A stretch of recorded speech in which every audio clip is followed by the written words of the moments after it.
السلام عليكم ورحمة الله وبركاته. معاكم مطبخ زمان. ازيكم حبايبي؟ عاملين ايه؟ يا رب تكونوا بخير.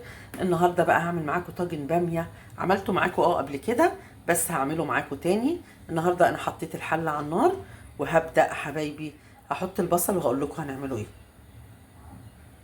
قلت لكم تاني حبايبي هبدأ احط البصل. انا بحب البصلة تبقى كتيرة شوية.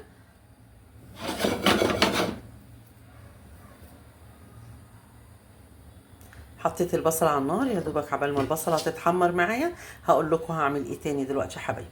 حطيت البصل على النار اهي، هتتحمر البصله. عبال ما البصله تتحمر هسقط اللحمه وهرجع لكم تاني. ادي بس البصله تتحمر معايا شويه. ماشي يا حبايبي؟ كده كده معاكم حبايبي اهو البصله اهي. انا مش بغمقها وانا شوحتها كده بس، وهبدا انزل اللحمه بتاعتي. انزل اللحمه بتاعتي يا حبايبي. انا مش سلقاها النهارده. هحط اللحمه كده تاخد تشويح مع البصله. ماشي يا حبايبي؟ زي ما انتم شايفين كده انا بسقط اللحمه.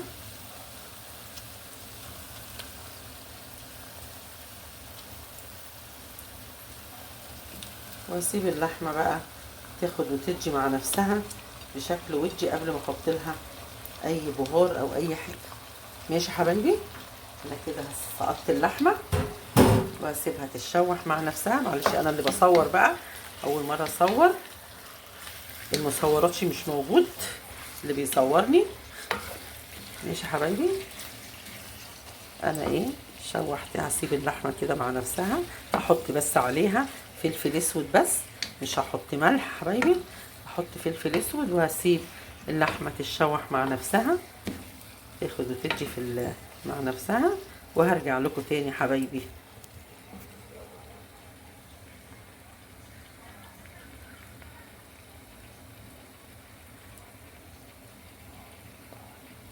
طاجن الباميه ما يحلاش الا بالبتنجان المملح. واحد من المتابعين اتصل بيا كتب لي يعني وقال لي يا ريت ورينا طريقه عمل البتنجان، فانا بوريها له من خلال هذا. بص، نقطه زيت صغيره، ولا منه بتسلقيه ولا بتقليه. نقطه زيت صغيره وابدأي حطي البتنجان. انا غسله البتنجان وشقاه حبايبي، شقاه زي ما انتم شايفين كده. حطي البتنجان ودحرجيه كده. معلقه ملح على البتنجان اهو زي ما انت شايفه كده. ودحرجي البتنجان اهو بحيث كله اتاخد خد زيت، خد الزيت، خد اللون بتاعه. وتحطي عليه كوبايه ميه، كوبايه ميه واحده بس، وتسيبي البتنجان يغلي. مش هياخد كوبايه واحده بس، واكتمي عليه واتفرجي على البتنجان وغطي عليه حبايبي. ولما يستوي وهملحه برضه سيبيه على النار. حبايبي البتنجان زي ما انتم شايفين، بصوا استوى جميل ازاي.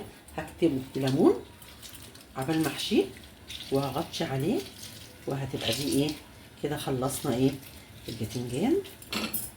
ماشي يا حبايبي؟ وهكتمه واشيله على جنب. ودلوقتي اللحمه اهو، اللحمه بتستوي. هبدا احط صلصتي. خلاص هبدا احط الصلصه.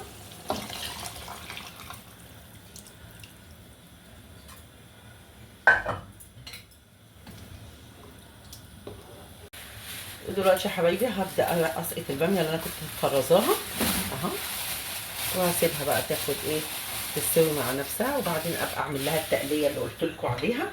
بس دلوقتي اسيبها بس، ولا تهزيها ولا اي حاجه. معروفه الحاجه المتفرزه بتطلعيها من الفريزر على الحله على طول. اسيبها بقى مع نفسها يا حبايبي تاخد وتدي بشكل بسيط. واحط معاها قرنين فلفل. قلت لكم قبل كده الفلفل ده بيوديها في سكه تانيه. ماشي يا حبايبي؟ وده حبايبي كده المنظر النهائي للباميه. بس هعمل لها التقليه. تعالوا معايا على الطاسه يلا.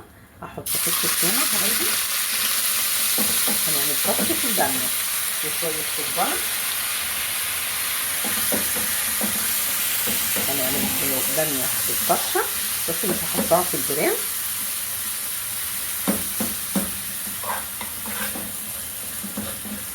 تاخد الطشه بس يا حبايبي.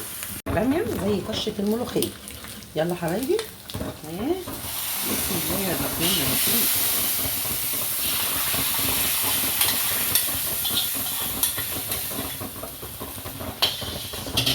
بالهنا والشفا حبايبي. وده حبايبي المنظر النهائي للباميه والبتنجان المملح. حد طلب مني البتنجان المملح عملته لكم، وباميه بالتقليه.